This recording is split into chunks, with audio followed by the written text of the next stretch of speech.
Hello everyone and welcome to another episode of the My Greek Island podcast with your hosts George Tsounyas and Maria Petrakou. So, which island are we talking about today, George? Surprise, another surprise. One that you haven't been to. Yes, it's another one that we're talking about that I haven't been to, but Maria has. And the island is Milos. Some people do pronounce it Milos, but I'm here to tell you people that it is Milos. And I don't actually know when you visited this island, like how many years BG.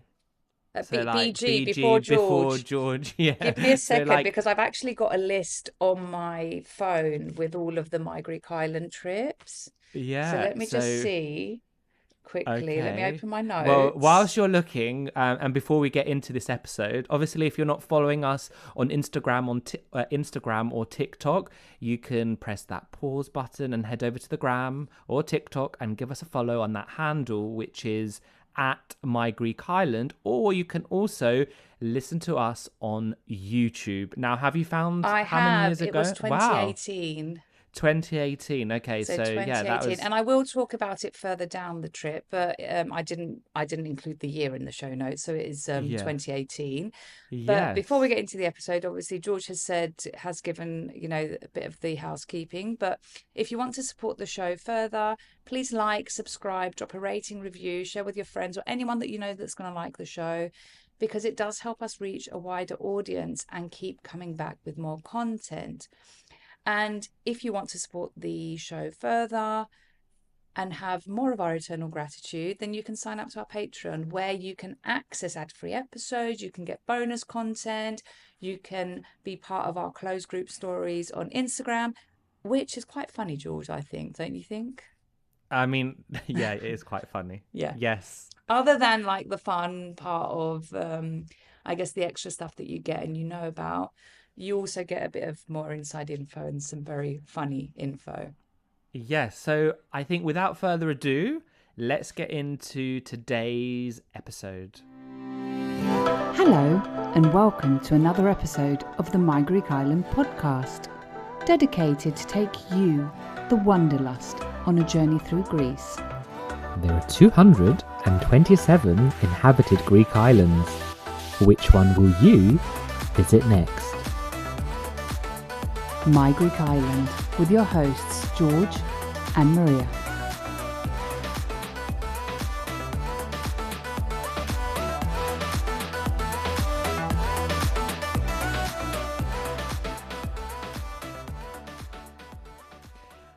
Right, so let's start with a bit of an intro and overview of the island of Milos. And, I feel like it's a broken record that we say this a lot, but I am going to say it again for this island. So Milos is kind of a gem of the Cyclades or Cyclades in the Aegean. So putting it out there, but it really is. And, if you've seen some pictures, you will know. Now, it is known as the discovery site of the famous Venus de Milo, which is a famous Greek marble sculpture. It's believed to depict Aphrodite and was created around the 2nd BC. But now, obviously, you can't see it on the island of Milos at the moment. It's actually housed in the Paris's Louvre. So I've actually never wanted to go to the Louvre. Really? But now I actually do. I'm not, Have you never we talk been? about all the historical sites of Greece. I do like it a little bit. And I've been to Paris many times. I've never been to the Louvre. I was like, I can't be asked with the queuing up. Yeah, never. It's one of the most amazing museums I've ever been to in my life. Yeah, but now that I know there's something Greek there, there, I've been 2 or 3 times, if not more. Yeah. Actually, it might have been 3 or 4 now that I think about it. Yeah, I just like chilling in the cafes. Right, so I know where our next trip needs to be then. Yeah, and like now that I know there's a Greek, artifact in there, I'm going to be more inclined to go. So yeah, that's one for the future. Now, Milos, just like other islands in the Cyclades, is a volcanic island with stunning natural beauty that you've obviously become accustomed to with Greece. But there is one place that I would say is very, very unique. And I hope now that I'm going to say it, you're going to agree, because if not, then the research we've talked about is not correct. But I think the most famous site, which is Sarakiniko, is almost like a moon-like like expanse of white rock carved into the rock by the wind and the waves, and you've seen those pictures from above that people on the rock. So is it really like the moon? I mean, we've never been to the moon, but like what you think it would look like. Yeah, I guess it does give you, it's like a big rock formation and the beaches there. It's very impressive to see, more impressive obviously from above. And I guess we're going to talk about this further down, but you do need to be very careful that you don't go there on a windy day, because it's not the best experience. But yeah, otherwise it's great. Yeah. And underneath there's like these caves that you can go into, which is really cool as well. Yeah. So yeah, it is the most, I guess, iconic beach featured in Milos. Yeah, and I guess that's probably a reason why it's really grown in popularity in recent years. And also Milos offers many beaches, like over 70 beaches, and I think something to suit all types of travelers. And some areas of Milos have these colorful villages such as Klima, where you get those vibrant boat garages. So on the ground floor it used to house kind of boats, and above is the accommodation known as sirmata, and actually you can basically rent these now as kind of tourist accommodation, and you'd be like right on the water's edge. So they're also quite iconic sort of not landmark but image of Milos. So Yeah, and I mean, I think one of the reasons why Milos grew so much in popularity is its beaches, not just Saraginigo, but overall the fact that it's got so many beaches and the waters are very, I mean, they are great all over Greece, but Milos has some especially unique beaches. Yeah. So moving on to when to go. It's kind of a common theme here. July, August is when you will find the island at its busiest. That also means higher prices, and there's lots of people on the island. However, there's so many beaches, as George alluded to, that you can kind of find some more secluded beaches if you want to, even during peak. During the shoulder months, however, like May, June, September, and October, when the weather is still warm, but obviously at the beginning of the shoulder months, May, June, the water is a bit colder. September, October, the water is still warm, but you do get to still have that warm weather without the crowds. And obviously shoulder months are always great for sightseeing as well. Now, Milos does have a lot of festivals. We always talk about the panegyria. Milos is not excluded from the population of panegyria. All islands have them. So if you like a bit of a panegyri, and if you have not seen a panegyri, go and check out our highlights from all the islands we've visited. We went to quite a few the last trip, so you can have a feel of what a panegyri is. So you can do that. They're religious festivals, and most of them are on days which are attributed to names of saints. So check those out. You have other festivals though that are quite interesting in Milos. One which I found interesting is the Sardine Festival, where you pay a tribute to the fishing tradition of the island. You have the Milos Mining Festival, and there's also a museum on the island where they celebrate the heritage of mining on the island. And you can also, I think, if I recall correctly, during the mining festival, you can get tours of the old mining sites as well. Then you have the Artemis Festival, which is named after the goddess Artemis, and that's quite a recent addition to the number of festivals on the island. And then you have a festival called Milos Festival, which is kind of a cultural festival where you have concerts and exhibitions.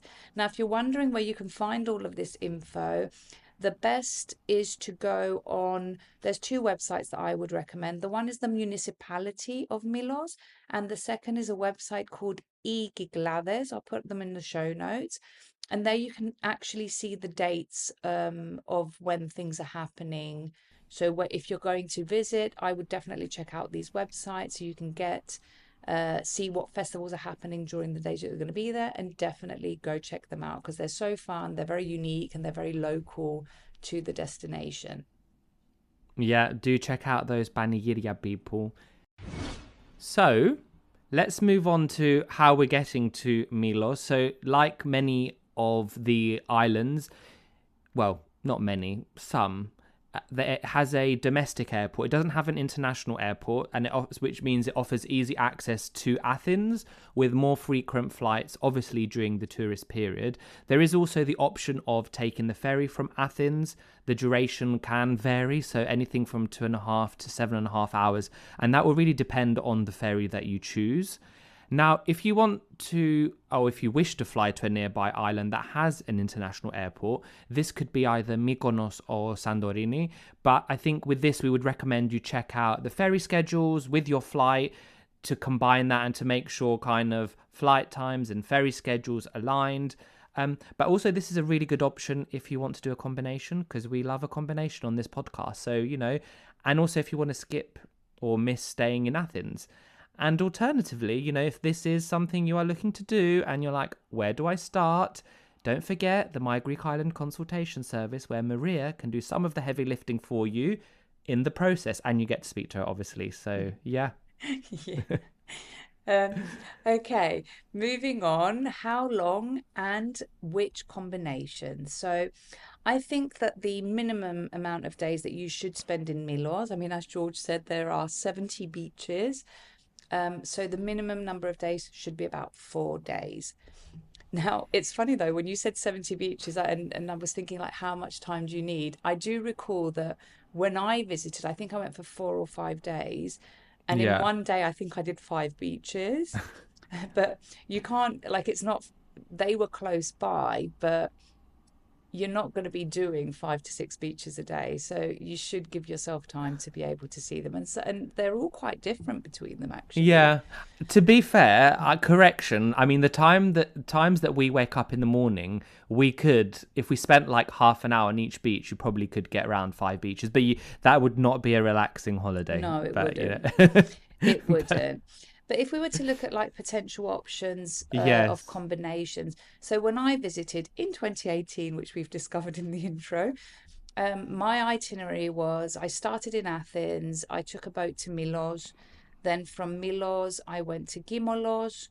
After Gimolos, I went back to Milos just to get the boat to go to Folegandros, because Milos and Gimolos are connected between them. But Gimolos does not have many routes leaving the island. So sometimes you have to go back to Milos to move on. So I started in Athens, I went to Milos, then I went to Gimolos, then I went back to Milos to go to Folegandros. And then from Folegandros, I went back to Athens for a few days. So that was over a period of 2 weeks. I spent a couple of days in Athens on each end, about 4 to 5 days in Milos, 4 days in Folegandros, and 2 nights in Gimolos. I do wish I had stayed more in Gimolos because I found it a very relaxing island, but obviously the itinerary didn't allow me to do that. Now, if you would want other ideas, you could, for example, in the itinerary that I did, you could replace Athens with Santorini, given that Santorini has an international airport. So you could fly in and out of Santorini, and then you could do the rest that I said, which is Milos, Gimolos, and Folegandros. And another island that I want to mention that some clients of mine actually combined with Milos was Sifnos. So if you wanted, you could do, for example, Athens, Milos, Sifnos, and then back to Athens. So there's no... the list of things that you can do is probably endless, but some pointers would be: make sure to check the ferry schedules, because some connections are not daily. It's best to leave at least a night in the destination that you're flying out of. So, for example, Athens or Santorini, as per the above itineraries discussed.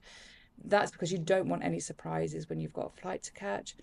And as I said, the options are plenty. If you want to create your own customized itinerary, then, we can have a chat on a travel consultation. I can help you design that to make sure that you've got everything you need. And I think one thing that's quite interesting or good to note, because we find it every year in terms of the ferry schedules, is depending on when you are listening to this episode, so when you are kind of listening to us talking about Milos or generally the islands, if it's in the middle of winter, don't be alarmed if the ferry schedules have not yet been released for some of the islands you're going to, because they do get released. I can't remember, is it around April time? So there are many that will be available from now, but then there's others that come out like in April. And we even had a situation... and it's really frustrating. Yeah, it can be frustrating. We even had the situation, do you remember, when one of the schedules was going to come out in early May, and we're like, that's kind of too late. But I guess the key routes exist from now. Yes. But as we get closer to the summer, like especially in April, expect more to be announced. Exactly. And in terms of the combinations that Maria talked about, we do have, and it's my opportunity to plug, is we have an episode on Santorini, which is really good to listen to. But also we have our top picks, well, Maria's top picks of Santorini, which is available. And an itinerary if someone wants. And itinerary on the website. And then also we have done an episode dedicated to Folegandros, so you can have a look at those episodes if this combination tickles your fancy. Are you planning a trip to Greece and feeling completely overwhelmed by all those options? Well, we've got you covered. Why not book a personalised travel consultation with our very own Greek island guru, Maria, designed to make planning simple, efficient, and completely tailored to you. You can choose from 3 tiers.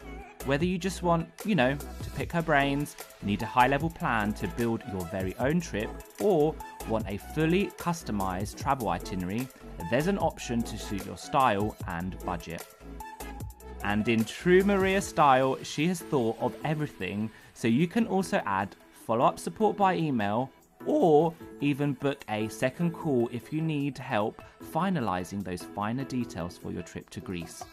Now to book, head over to the website www.mygreekis.land/book to see the options and get started with your travel consultation with Maria. That is www.mygreekis.land/book. There are 227 inhabited Greek islands. Which one will you visit next? Now, let's talk a bit about who this island is really for. Now, I would say couples of friends, maybe looking to do a bit of exploring some of those 70 plus beaches. I mean, if you're able to get around the 70 beaches in like a week or two, like, wow.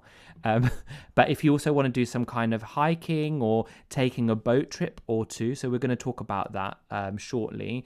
And I guess just with any island that doesn't have an international airport connecting it, I think it's also for those that are willing to take a ferry or a domestic flight, which can, I talk to some friends about going to the Greek islands, and when I tell them about not having an international airport and having to get a ferry or they're like, no, this is not for me. I just want to fly somewhere, go to the hotel and explore that area. So, in terms of families, I'm a bit unsure. Like, we had a discussion. What are your thoughts about families? I would definitely say older kids, they probably have a blast. And I did have a client that took her son, who was older though. He was like, I think it was late teens. Because of the activities like the boat trips, etc. I think that for younger children, it can definitely work. But I do think that older children would probably appreciate Milos more. Yeah. And then finally, I'm not a huge fan of solo traveling. You are, or you do quite a lot of solo traveling. I mean, I think I would say it's quite a good option for those a bit more seasoned solo travelers. Do you have an opinion on that? Or I definitely think that Milos is great for solo travel. Yeah. It's definitely a destination that's very popular with couples and friends. Yeah. But I do think it's also appropriate for solo travel. Yeah. And, on the topic of solo travel, we're going to move on to the next sort of section, which is transportation on the island. Now, Milos does have a good public bus system, KTEL, that connects the port of Adamas to main villages such as Plaka, Bologna, as well as the popular beaches, so Sarakiniko, Pagliocchori. Now, however, if you are taking a bus or the public sort of transport service, it's going to give you reduced flexibility to move around when you wish, especially if you want to check out more than kind of like 5-10 beaches in your stay, because you'll need to like move around quite quickly. Now, one thing to bear in mind, and this is kind of a general rule for some islands that can get quite busy, is during peak summer the buses can get extremely busy, so we would recommend arriving early for the scheduled bus service you're looking to take, because if the bus gets full up and you're not on, you're going to have to wait for the next one. So, that could be a while depending on the schedule. So usually kind of a car or scooter would be preferred to offer you kind of that full flexibility. And, as always, taxis are available, but depending on the time of year, they can be limited. So bear that in mind. Exactly. Now, where are we staying? Milos offers a wide range of accommodation options, from boutique hotels to apartments. You've got villas, you've got beachfront options, and then you've, for example, beachfront options, you've even got the boat garages that we called as sirmada previously. But you also have like some village options. So most of the options you will find in the main port of Adamas, but also a little village where I stayed called Blaga, which Blaga is literally the capital of the island, and it's on the hill, and it does have great views and great sunsets. So, a second popular option is Bologna, which is effectively right next to the little port that leaves to go to Gimolos, where you have a daily routes, which unfortunately I don't think in the past you could have booked them in advance. It was like literally first come, first served, but there were quite recent frequent routes from there. So that's another popular spot to stay, which is on the sea. And then other potential options which are more secluded include staying in villages like Tripiti or Zefiria, for those that want, I guess, a bit more privacy and to be closer to nature. And then lastly, all the boat houses that we mentioned, they are located in 3 destinations, which is Glima, Mandragia and Firopotamos. And that's kind of the places where you go if you want this authentic experience of staying in a boathouse. However, the options are very limited. So if you want to do that, you have to book quite early. And you also have this option in Gimolos. I remember they've got boathouse Sirmada there as well. So it's a great thing to do, I guess. Yeah, it can be very tranquil as well, especially because you're right on the water. I mean, the nature of the accommodation is right on the water.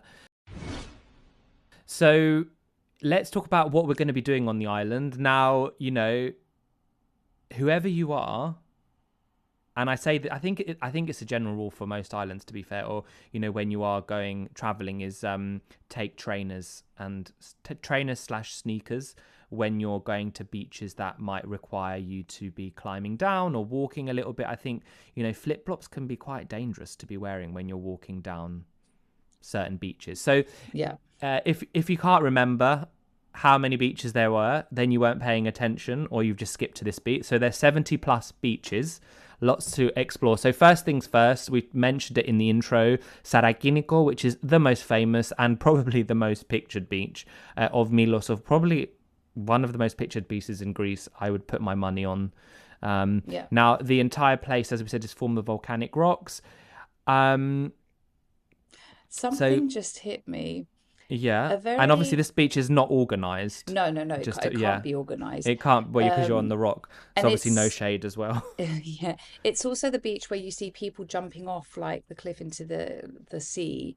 And I've always wondered how they get back up. But one thing that just hit me is one singer from Greece is from Milos, and he entered the Eurovision contest many years ago, and the official film clip was on Sarakiniko.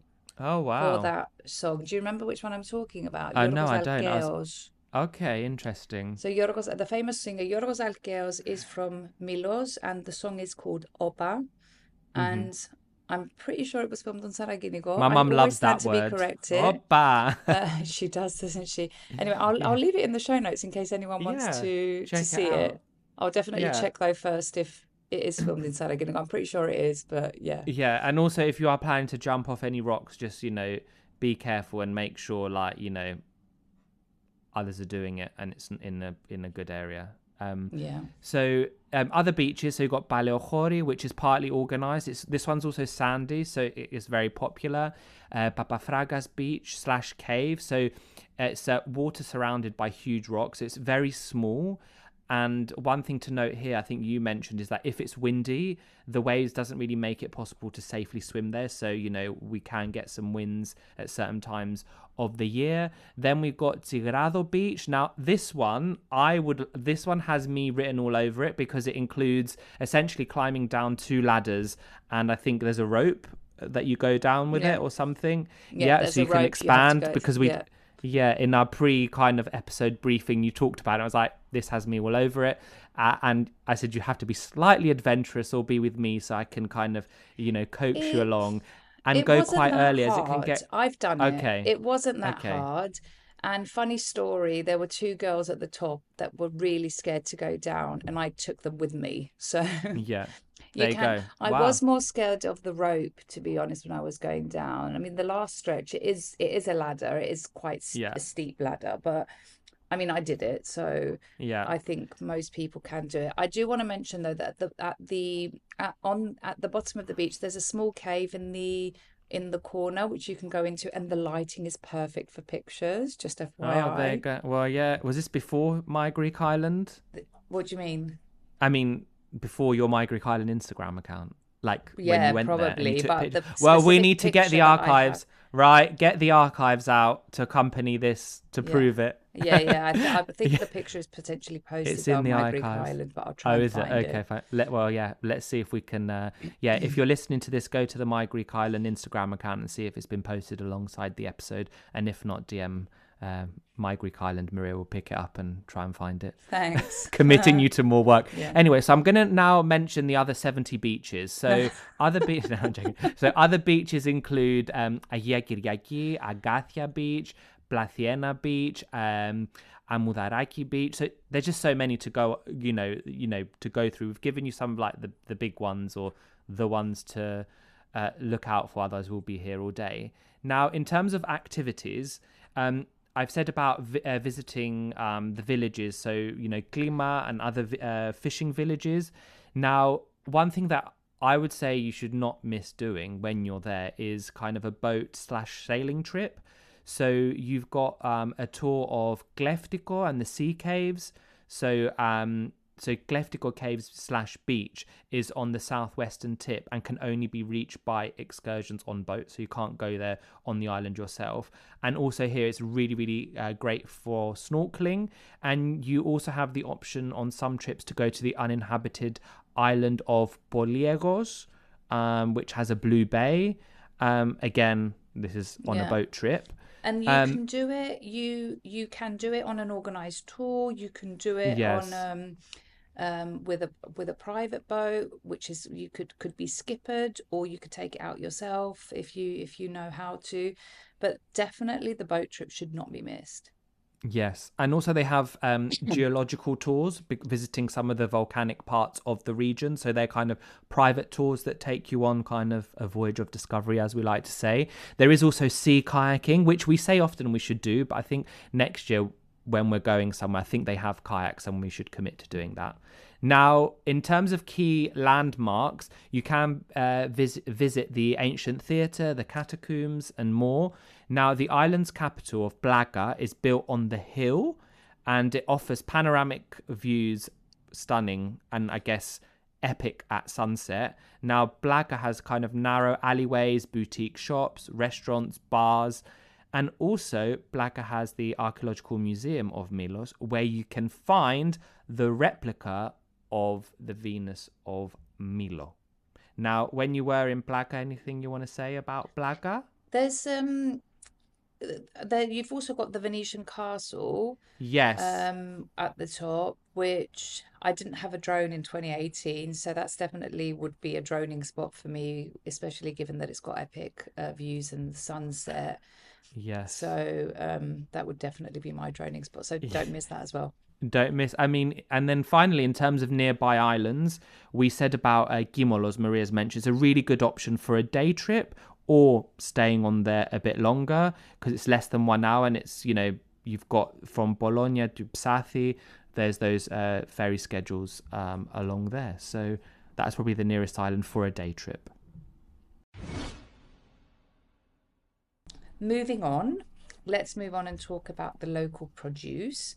So we have a winery on this island, obviously. So there's wine being produced, honey, cheese, and Milos is also famous for its white pumpkin, which they make. Is that what they make? Γλυκό του κουταλιού out of it, which is a spoon sweet, which is called kouféto, which is not too different to marmalade, and sometimes they'll combine it with yogurt or bread, or they'll simply just eat it on a spoon. And it is made from white pumpkin, honey, and almonds, and you can find this in most delis and bakeries. Otherwise, you have something called karpouzopita, which is a watermelon pie. Which, can I just say something? Like, when you hear about watermelon, because we talked about this and you've obviously tried it and you're going to tell us, but on first listen, you're like, watermelon in a pie? Like, what? Like, it just doesn't make sense. So tell us. Yeah, but it's the way that it's done, it's like kind of turns into marmalade. So it's not really like you're crunching it, like there's watermelon. Yeah, no, of course, because it's so watery, you just can't imagine it in a pie. And like, I've never seen it anywhere else in Greece, and it's just so specific. It is very specific, island, and it's which not, I think is and great. I remember it's not that sweet either, if I recall correctly. Yeah. So I had a couple for breakfast because like a few days I tried it for breakfast because. I mean, obviously, because it's a local produce, I wanted to try it. It was nice. It was nice. Yeah. It's very unique. It's something very different to what you find on other islands. So I'd definitely try it. And then they also have something called belter, which is a tomato paste. And you will find lots of dried tomatoes on the island. So we are now going to move on to our final section, which is for Patreons. So if you are a Patreon subscriber, you will get to hear our top picks for the island of Milos. So without further ado, over to you, Maria, for your top picks. And everyone else, bye. We'll see you in a bit. Yeah.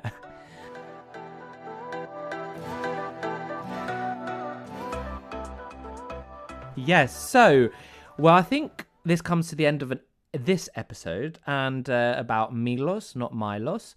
But before we go, as we do at the end of each and every episode, we like learning a Greek word or a phrase. And I think because the spoon sweet, so κουφέτο, is quite an iconic thing in Milos, as well as the karpouzopita actually, but we're going to talk about the Greek pumpkin spoon sweet. We're going to say, I tried the Milos pumpkin spoon sweet and it was tasty. So that would be Dokímasa το κουφέτο Μήλου και ήταν νόστιμο. Dokímasa, I tried, το κουφέτο Μήλου, Dokímasa, I tried, το κουφέτο Μήλου, the Milos pumpkin sweet, και ήταν νόστιμο, and it was tasty. And once from Maria. And once from Maria. Δοκίμασα το κουφέτο Μήλου και ήταν νόστιμο. Perfect. And kind of a test for our listeners, they might want to replace το κουφέτο Μήλου with karpouzopita and make their own second phrase and impress the locals. They'll be like, wow, where did you learn that? And you know where you're going to say. So, yeah, that's it. Amazing. Well, is that a wrap, George? It is indeed. Well, thank you everyone for listening, and we will see you on the next episode. Until then, Γεια σας. Γεια σας. Right, my Greek Islanders, this comes to the end of another episode of this podcast. Now you know the drill. If you like this episode, share it to share the love with the My Greek Island community, where everyone is welcome. And don't forget to follow, like, subscribe and all that jazz, and maybe give us a little rating from wherever you're listening to us from, so you are notified every time a new episode drops. And if you have any suggestions or requests, get in touch. And for those of you visiting Greece, don't forget to tag @MyGreekIsland on Instagram for a future feature. Until then, see you later, or as they say in Greek, Ta leme.